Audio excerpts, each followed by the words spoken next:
Hello guys, welcome back to my YouTube channel. तो जैसा कि आपने नेक्स्ट ब्लॉग में देखा था, मैं रेलवे स्टेशन आ गया था। तो करीबन 4:30-5 बज रहे अभी। तो यहाँ से मुझे कटरा की ट्रेन पकड़ना है, तो वैष्णो देवी के लिए निकलना है मुझे।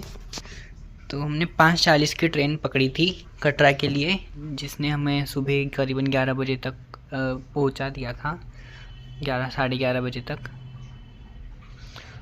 तो ये जम्मू है, अभी जम्मू ही चल रहा है।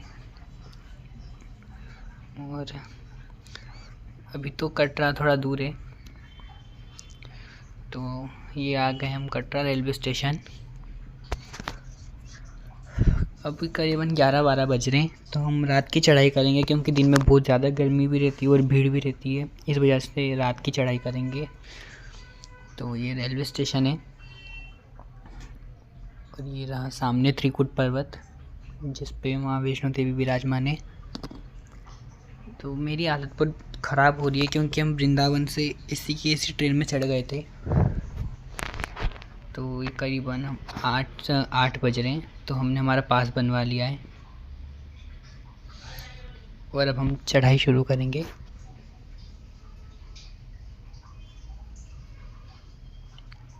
तो यहाँ से थोड़ा नीचे ही आते,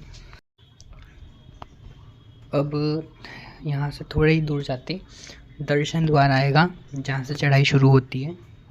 ये रहा, यहाँ से वैष्णो देवी की चढ़ाई शुरू होती है, जो कि करीबन 16 किलोमीटर की चढ़ाई रहती है। अगर आप ठीक तरीके से चलते हो तो 4 से 5 घंटे में कवर कर सकते हो चढ़ाई, वरना आप रेस्ट करते हुए भी जा सकते हो। और 10 बजे यहाँ का जो यात्रा पर्ची बनवाने का कार्ड रहता है, वो ऑफिस बंद हो जाता है। तो आप 10 बजे के पहले आके कार्ड बनवा सकते हो, या फिर ऑनलाइन भी बुक कर सकते हो। तो यहाँ से अब हम चलना शुरू करेंगे।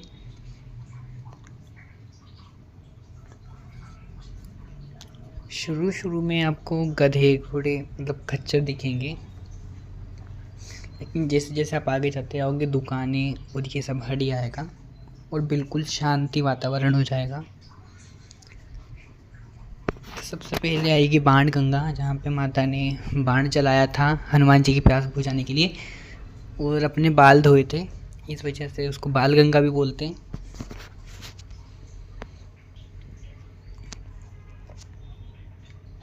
रात के टाइम पे मैं दिखा नहीं पाया ठीक तरीके से,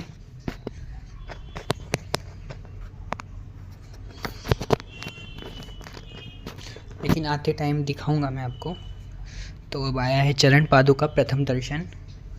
यहाँ पे माता जी ने पलट के भैरव को देखा था, तो उनके पैर के निशान रह गए थे। तो सबसे पहला दर्शन करते हम, ये रहे माता के चरण। तो अब यहाँ से हम निकलेंगे।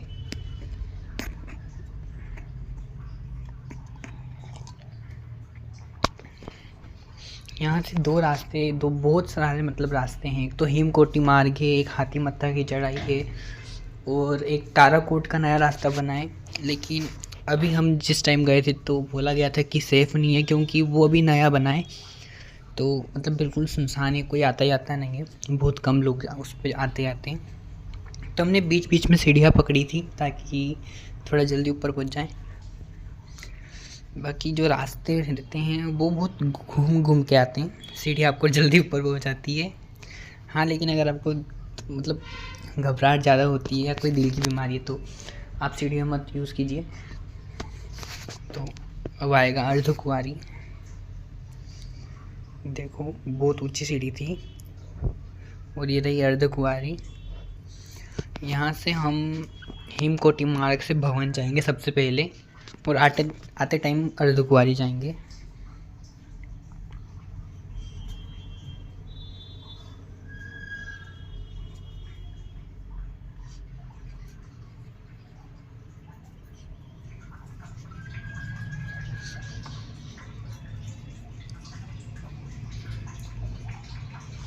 तो ये देखो, ये रास्ते यहाँ से बटे हुए हैं। ये रास्ता जो जा रहा है, ये अर्धकुंवारी के लिए जा रहा है, और ये रास्ता हिमकोटी मार्ग मतलब भवन जाएगा सीधा, तो आप यहाँ से भवन जा सकते हो।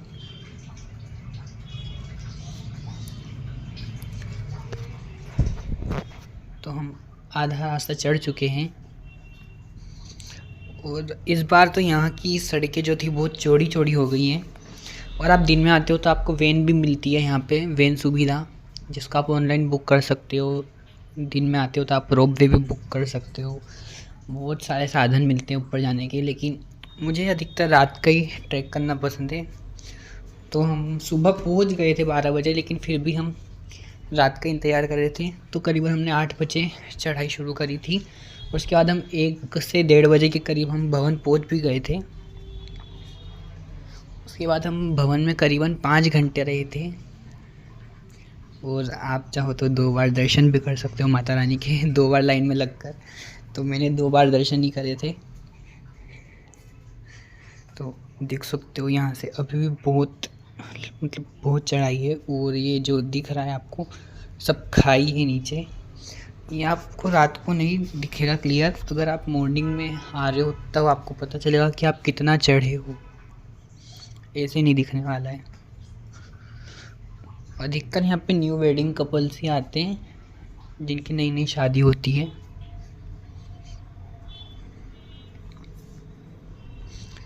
और यहाँ पर हर थोड़ी दूर पे शौचालय भी रहता है। तो यहाँ पर चाय मतलब खाने पीने की भी सारी सुविधाएं रहती है। ऐसा नहीं है कि आपको सब लेके आना पड़ेगा। यहाँ पे कंबल भी मिलते हैं, अगर आपको कहीं सोना हो तो भवन के पास कंबल भी मिलते हैं रेंट पे, जिसका मतलब 100 रुपये किराया लगता है। आप कंबल वापस दोगे तो आपको पैसे भी वापस दे देंगे, ऐसा। तो यहाँ से मुझे ठंड लगने लग गई थी, तो मैंने तो हुडी पहन ली थी, क्योंकि भवन के आप जैसे जैसे पास जाते आओगे ठंड बढ़ते आएगी, क्योंकि भवन पूरा पहाड़ों से कवर है। तो आप किसी भी टाइम जाओ, आपको अपने साथ एक स्वेटर या एक शॉल रखना ही है, क्योंकि भवन में हमेशा ही ठंड रहती है रात के टाइम पे। दिन में तो गर्मी रहती है और ट्रैकिंग करते हुए भी गर्मी बहुत लगती है, लेकिन भवन के पास जाते हैं ना तब ठंड लगती है। तो अभी भी बहुत रास्ता बाकी है।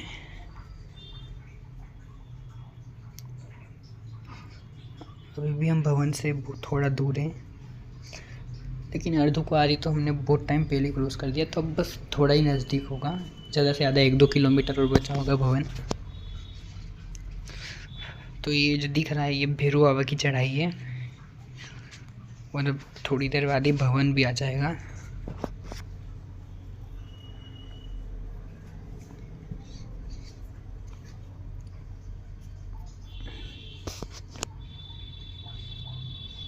तो जैसा कि मैंने बोला था भवन आ गया है, आप देख सकते हो।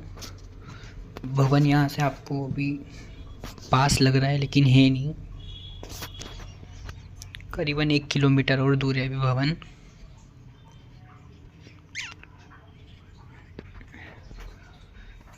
ये ऊपर भैरू बाबा की चढ़ाई गई है। भवन जो रात को दिखता है आप उसे सुबह नहीं देख सकते। तो मैं करीबन 5वीं बार या हाँ 5वीं बार ही आ रहा हूँ भवन, मतलब वैष्णो देवी। सबसे पहले हम निकले थे मथुरा में हम वृंदावन घूमे, और उसके बाद वहाँ से हमने कटरा की ट्रेन पकड़ी थी। तो आप देख रहे हो भवन की जो लाइटिंग है कितनी प्यारी लग रही है, और कलर भी बदल रहे हैं।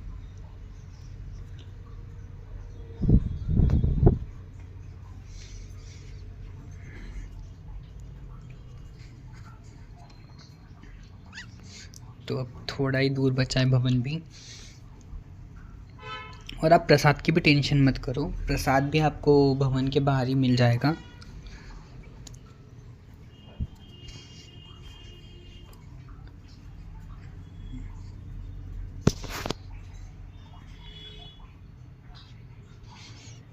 तो ये भवन का एकदम पास वाला व्यू है, और सबसे ज़्यादा भवन पास दुर्गा भवन से दिखता है।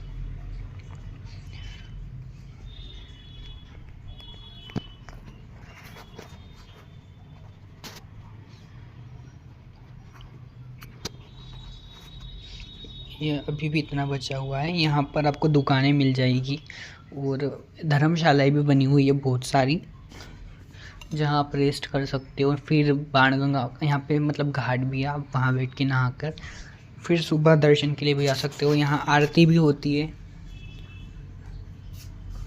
आरती का टाइम रहता है 6 बजे का, 6 से 8 का, और शाम का भी यही रहता है। तो 2 घंटे ही सिर्फ यहाँ के पट बंद रहते हैं, बाकी 24 घंटा मतलब मंदिर खुला ही रहता है, 22 घंटा।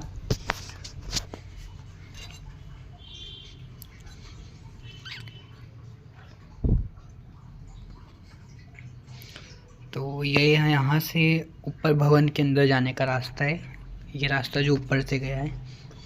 भवन में मोबाइल भी अलाउड ही नहीं है, तो आप लॉकर में रख सकते हो अपना सामान, या फिर अगर आपके साथ कोई है तो आप सबसे इजी तरीके से दर्शन कर सकते हो कि आप एक एक करके दर्शन करने जाओ। आप अपना सामान उस बंदे को पकड़ा दो, पहले आप दर्शन कर लो, फिर उसे भेज दो, वरना लोकल में बहुत ज़्यादा भीड़ रहती है। तो हम वापस आ गए थे, मेरे साथ एक बंदा था तो उससे सामान पकड़ाया था। और ये मेरा चोला है, और ये चांदी के छत्र हैं जो कि माता रानी को चढ़ते हैं। यहाँ पे प्रसाद नहीं चढ़ाया जाता माता को, ना फूल चढ़ते हैं माता को। तो ये भैरव बाबा का रास्ता है, और यहाँ से अंदर जाते हैं।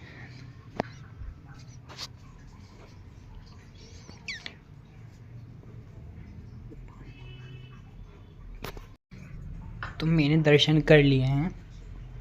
अब हम आ गए हैं दुर्गा भवन से, दुर्गा भवन के पास, जहाँ से वैष्णो देवी का ये व्यू मिलता है आपको, सबसे पास वाला और सबसे ब्यूटीफुल। माता को आप निहारते रह जाओगे और घंटों बीत जाएंगे, फिर भी आपको ऐसा लगेगा कि बस थोड़ी देर और। इसी चक्कर में मैं भवन में 5 घंटा रहा था, और यहाँ पे मुझे कोयले भी मिल गए थे हाथ सेकने को, क्योंकि भवन में बहुत ज़्यादा ही ठंड लग रही थी। फिर भी हम मार्च के टाइम पे गए थे तो इतनी ठंड नहीं थी जितनी दिसंबर या जनवरी के टाइम पे रहती है। आप यहाँ पे खड़े भी नहीं रह पाते, वो इतनी ठंड रहती है। तो अब हम निकल गए हैं भैरव बाबा के दर्शन के लिए। भैरव बाबा की भी 2 घंटे की चढ़ाई है। 2 नहीं, मतलब करीबन आप प्लेन रास्ते से चलते हो तो 1 घंटा मान लो, और अगर सीढ़ियों से चलते हो तो मतलब आधा घंटा। 2 किलोमीटर की चढ़ाई है। तो करीबन 6 बज रहे हैं, तो हम 6 बजे निकल गए थे भवन की ओर, भवन से।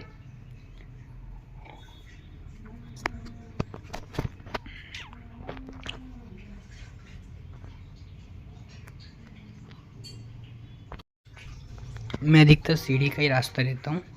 तो ये भैरव बाबा पर आ गए हम। यहाँ पे 3 लंगर चलते हैं, एक भैरव बाबा पे चलता है, एक अर्धकुंवारी पे चलता है, और एक सबसे नीचे चलता है गुलशन कुमार का। तो ये भैरव बाबा का मंदिर है, यहाँ पे रोपवे भी जाता है।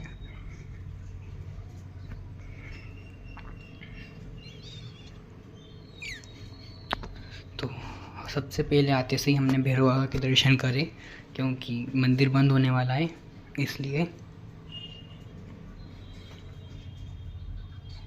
तो ये मेरे साथ एक डाकू था, मतलब मेरा पार्टनर।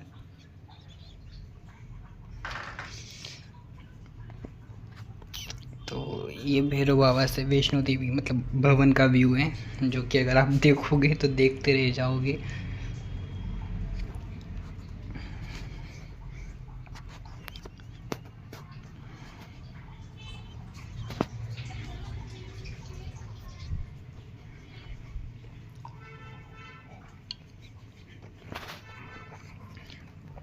ये देखो,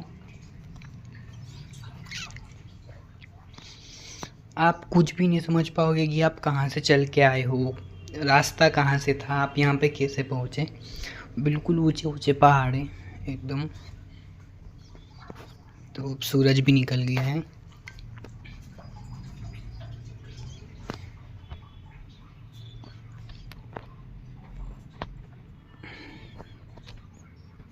और यहाँ पे एक बैक साइड में एक बर्फ़ वाला पहाड़ भी था, जो पूरा के पूरा बर्फ़ से कवर था।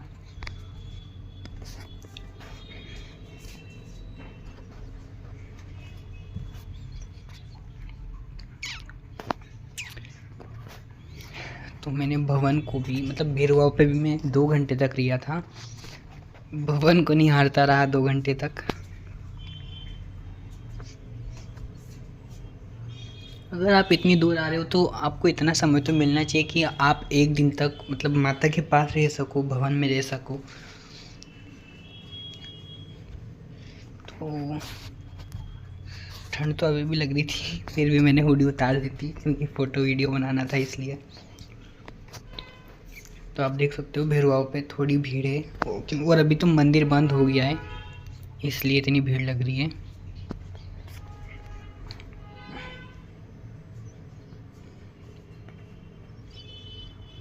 तो ये इधर ये भैरव बाबा है,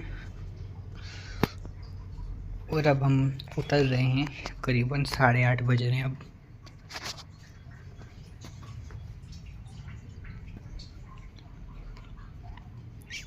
तो हमने उतरना शुरू कर दिया है,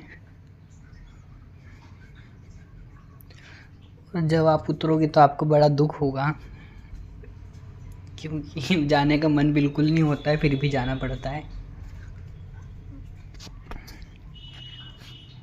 यहाँ पे आना जितना आसान होता है उतना जाना यहाँ से मुश्किल होता है। तो अभी तो पूरे रास्ते पे सिर्फ हम 2 ही चल रहे हैं, दूर दूर तक कोई भी नहीं दिख रहा था, एक ये और एक मैं, बस वो पूरे रास्ते पे कोई नहीं था, सिर्फ हम 2 चल रहे थे।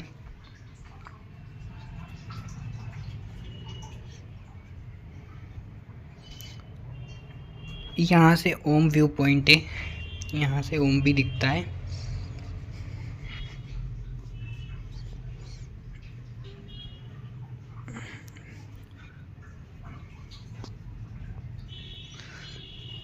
देख सकते हो आप, ये भेड़ मतलब जंगली बकरी जो भी बोलते हैं इसे, ये हमेशा यहाँ पे दिखती है।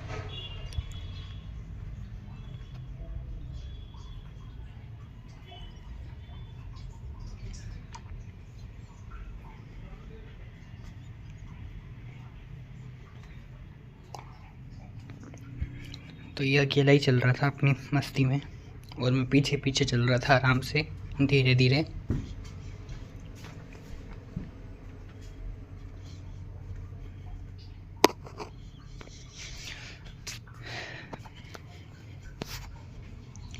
तो यहाँ पे हेलीकॉप्टर की भी सुविधा है, आप हेलीकॉप्टर से भी आ सकते हो। करीबन 2100 या 2200 रुपये टिकट है शायद इसका, तो इससे भी आ सकते हो, आपकी मर्ज़ी है। लेकिन जो असली मज़ा आपको पैदल चलने में, ट्रैक करने में ना, वो ना हेलीकॉप्टर से आएगा, ना घोड़ों से आएगा, ना वैन से आएगा, ना रोपवे से आएगा। जो आपको रास्ते में ऊंची ऊंची पहाड़ियाँ दिखती है, ठंडी ठंडी हवा आती है, वो सब आप वेस्ट कर दोगे, एंजॉय नहीं कर पाओगे। तो इसके बाद यहाँ पे सांझी छत से थोड़ा सा आगे जाएंगे तो यहाँ पे हलवा प्रसाद मिलता है, जो कि ये चाय भी फ्री में मिलती है, और ये माता रानी का प्रसाद रहता है, हलवा और चना, जो कि बहुत ज़्यादा टेस्टी रहता है, और आप इसको अनलिमिटेड खा भी सकते हो, लेकिन वेस्ट नहीं करना। तो अधिकतर मैं सीढ़ियों से उतरा हूँ क्योंकि रास्ते बहुत लंबे लंबे, तो सीढ़ियों से आप बहुत शॉर्टकटली नीचे जा सकते हो, फटाफट फटाफट। अगर आपके साथ कोई ओल्ड एज है तो फिर आप रास्ता ही चूज़ करो, क्योंकि सीढ़ियाँ तो बहुत ज़्यादा है। तो यहाँ से हम जाएंगे अर्धकुंवारी होते हुए। अर्धकुंवारी में आप जाते टाइम अपना मतलब जो भी पर्ची रहती है वो कटवा लो, नंबर लगा दो, ताकि आते टाइम तक आपका नंबर आ जाए, वरना वहाँ पे आपको बहुत वेट करना पड़ेगा। तो ये लंगर है अर्धकुंवारी का।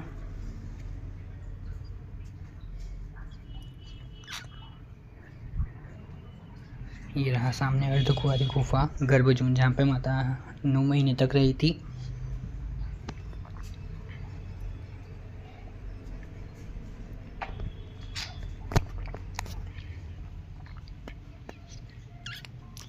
तो ये यहाँ से ही नीचे जाने का रास्ता है।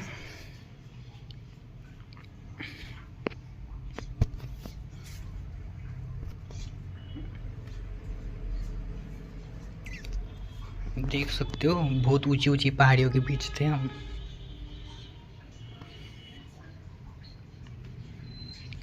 तो अर्धकुंवारी को भी पीछे छोड़ते हुए अब हम जाएंगे बाणगंगा।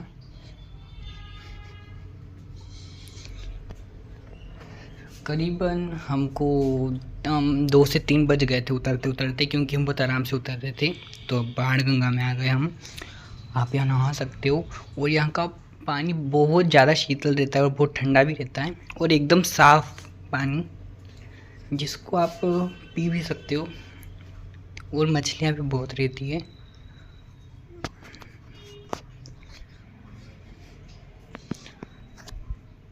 एकदम प्योर। तो यहाँ पे बहुत लोग नहा भी रहते हैं।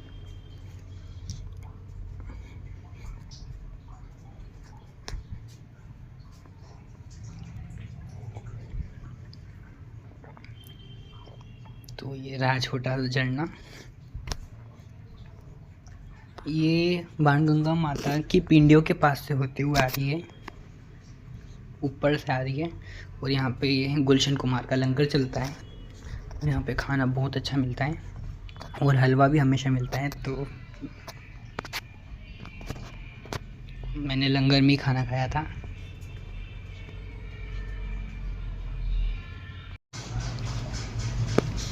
तो मैं यहाँ से अभी भी रास्ता ही ढूंढ रहा था कि मैं किस रास्ते से गया था और किस रास्ते से वापस आया। तो अर्धकुंवारी को तो आप यहाँ से देख सकते हो। और ये जो दूसरे पहाड़ पे आपको 4 खंबे दिख रहे बड़े बड़े, ये भैरू बाबा है।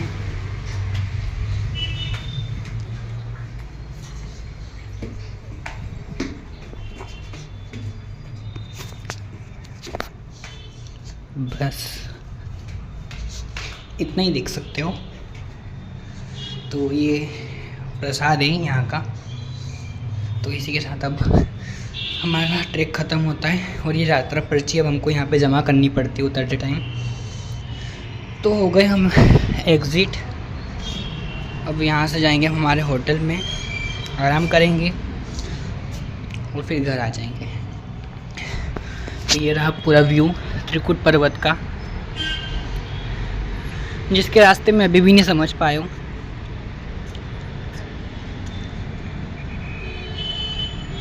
तो मिलते हैं नेक्स्ट ब्लॉग में। इसी के साथ ये ब्लॉग यहीं ख़त्म होता है। Tata bye bye.